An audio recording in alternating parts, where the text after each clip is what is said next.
Hey guys, Johnny here from Ecommax SEO. If you haven't subscribed to our YouTube channel yet, make sure you hit the subscribe button below or head on over to our free private Facebook group where we've got plenty of great discussion going on over there about Shopify and e-commerce SEO.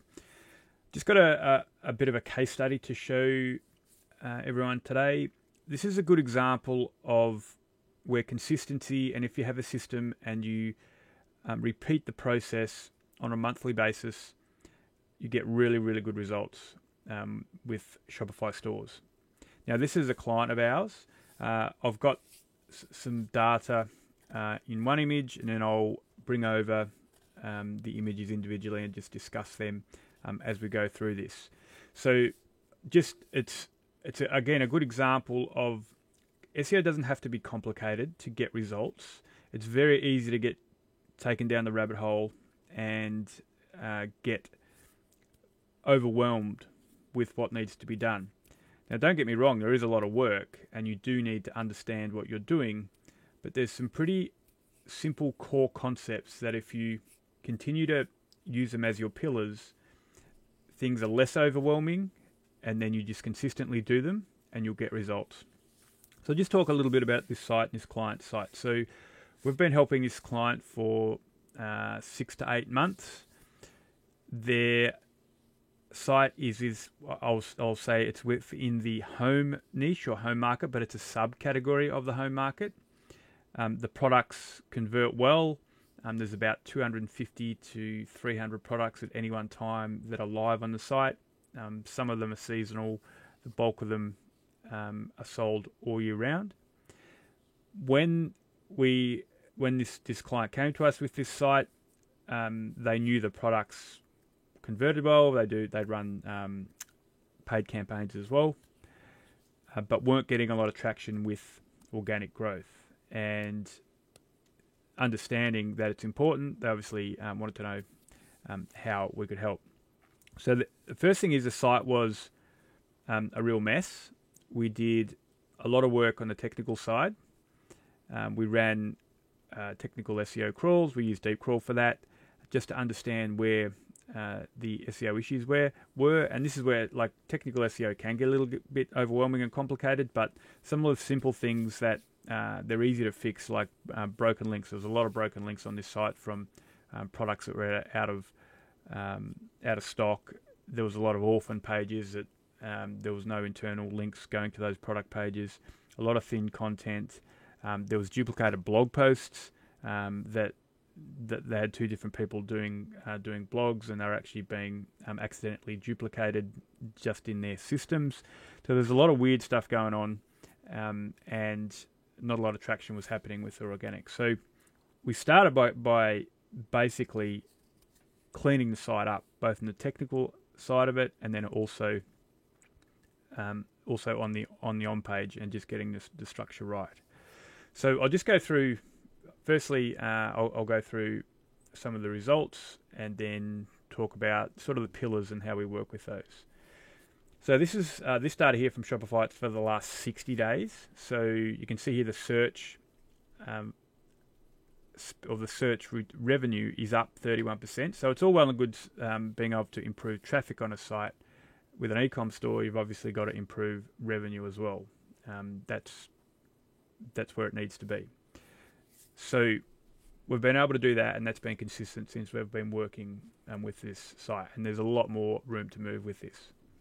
Search, and this is just obviously Shopify analytics. So we'll show the cross-reference with our other analytics below.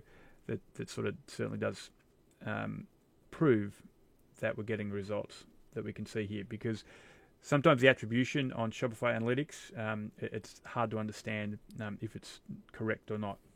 But you can see our search volume in sessions is up 118% over the last 60 days.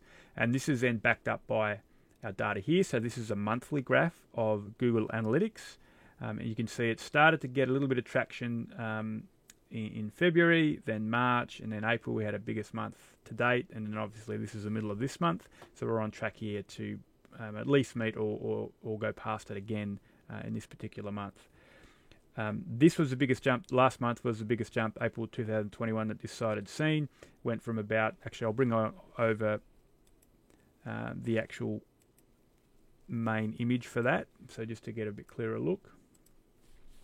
Okay, so you can see it was sitting around 10,000 sessions or uniques per month. That was in September 2020, and we did start to see some nice sort of consistent increases here. January after Christmas was down a little bit, and then we got some really nice increases in February, March, and April.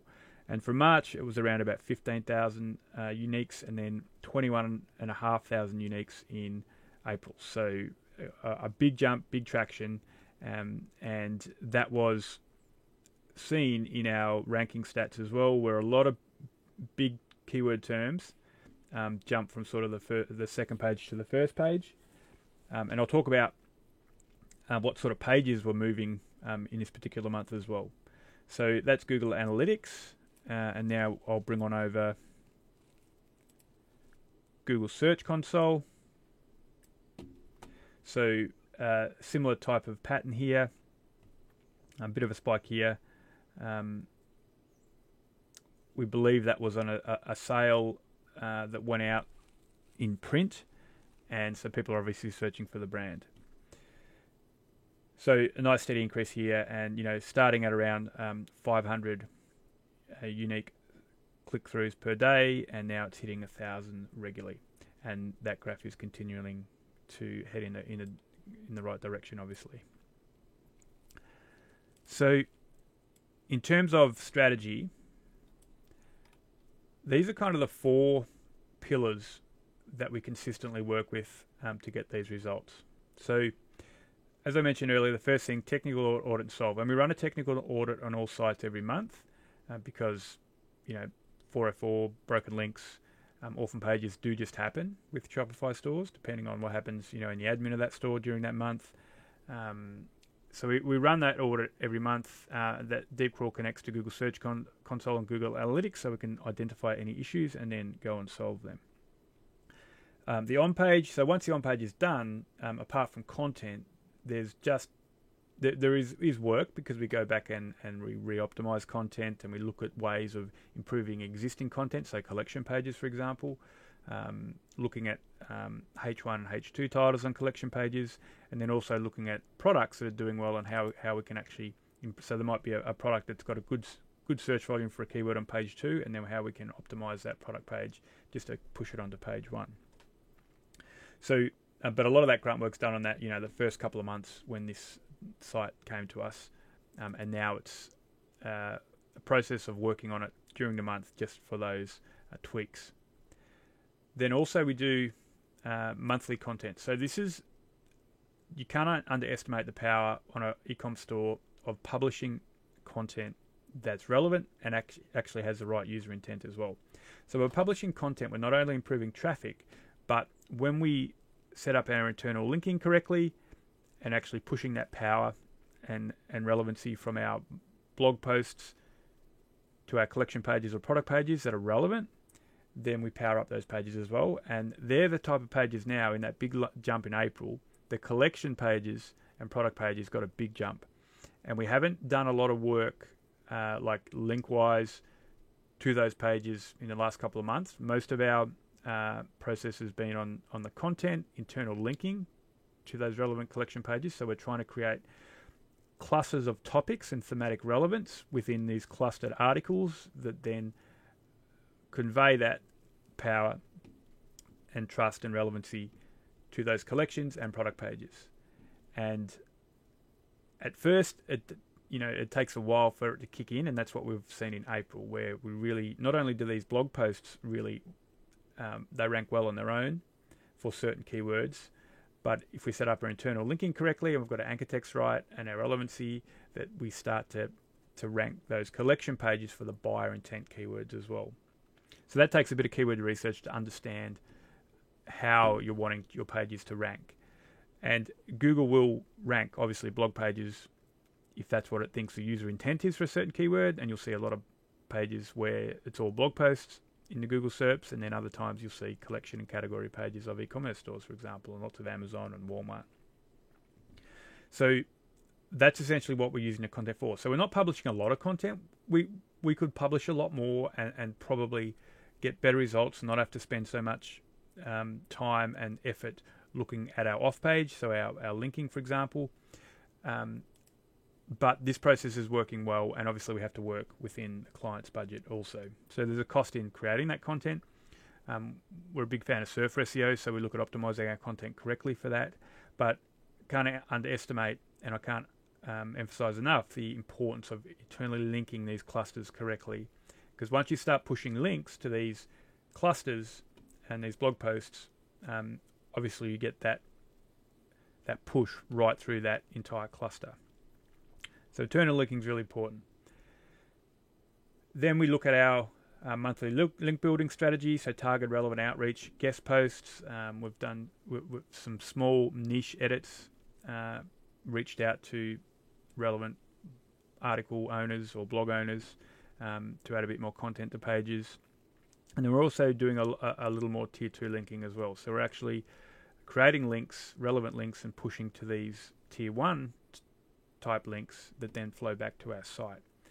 Again, we're not doing a lot of link building relative to the results we're getting. It's just that all our ducks are in a row, and we've got really good relevancy and quality content on the site, so we don't have to spend a lot of time and investment in content and links.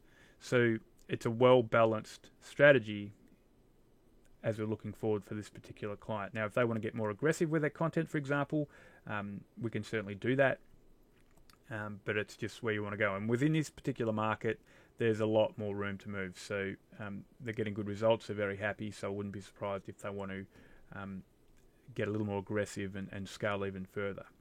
So that's on a monthly basis, and then we simply just repeat. And of course, within that month, you might have some issues that pop up, and things you have to deal with this particular site, or a technical problem that pops up. But the consistency within this system. So this is a system, very simple. A lot that goes into it, but it's simple. There are 4 pillars. We don't get overwhelmed because we know what pillars we need to work on. If we want to test within our business, we'll test on our own sites. But we know this works for Shopify stores. And if you've had a look at our Shopify X SEO course, you'll know that technically there are things you need to be aware of with Shopify and deal with. So we go through that in our course.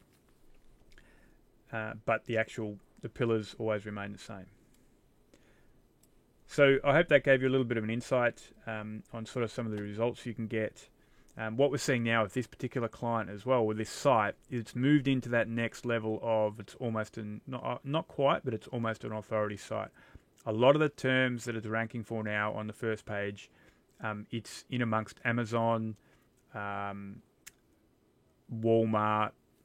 Lowe's, some of those big home type sites that are just behemoths within the market. And this relatively small site, and that doesn't have anywhere near the budget of those $1 million marketing budget type companies, is now competing with them, and in many cases actually beating them.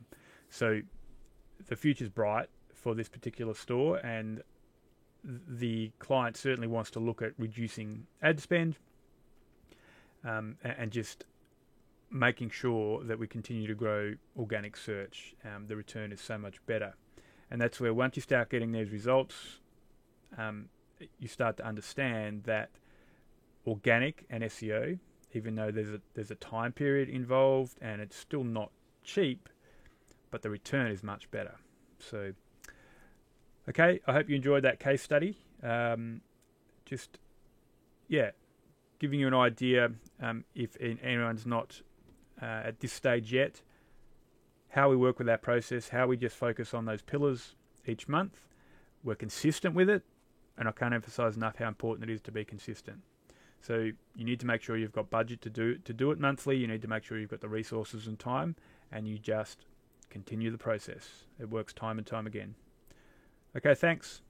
Hope that was insightful. We'll talk to you in the next video.